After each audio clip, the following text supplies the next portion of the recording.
This is Creepy with Coffee. Haunted Car by Zaina Zadok 75. My daughter purchased an all-blue Hyundai XL for her first get-around car. Well, the car was a little beat up, but nevertheless, it got her safety from point A to point B. Well, after all, that is what transportation is for, right?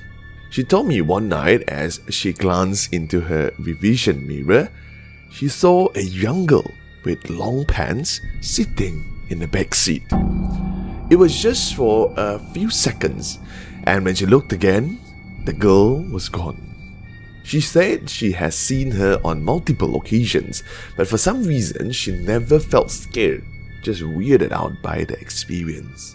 She also explained the radio used to turn on and off by itself, and sometimes the volume would go up and down by itself as well. At first, I thought it was creepy, but to think about it logically, it's an old car with old electricals, and maybe my daughter was tired and the street lights played with shadows, experiencing all sorts of things that she might or might not seen. And one day, she was driving us, family, to the shops, and as we were chatting away, I personally saw it myself. The radio knob literally turned itself as the music volume went up.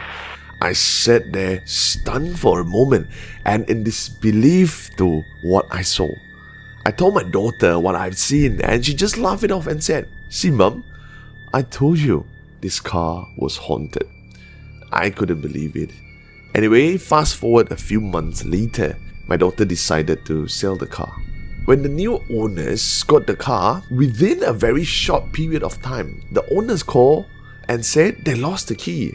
Minutes later, they said they'd found them.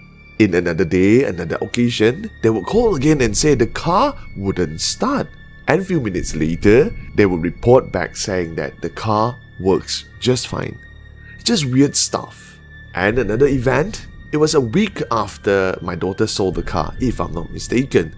She was coming out from the university, and parked next to her new car was the old beat up blue Hyundai XL. My daughter even checked the plate number, and it's definitely her old car. She was really taken back as there were literally hundreds of parkings, and it just happened to be parked next to her. This only happened once, and she has never seen the car again. Probably the car bidding last final goodbye.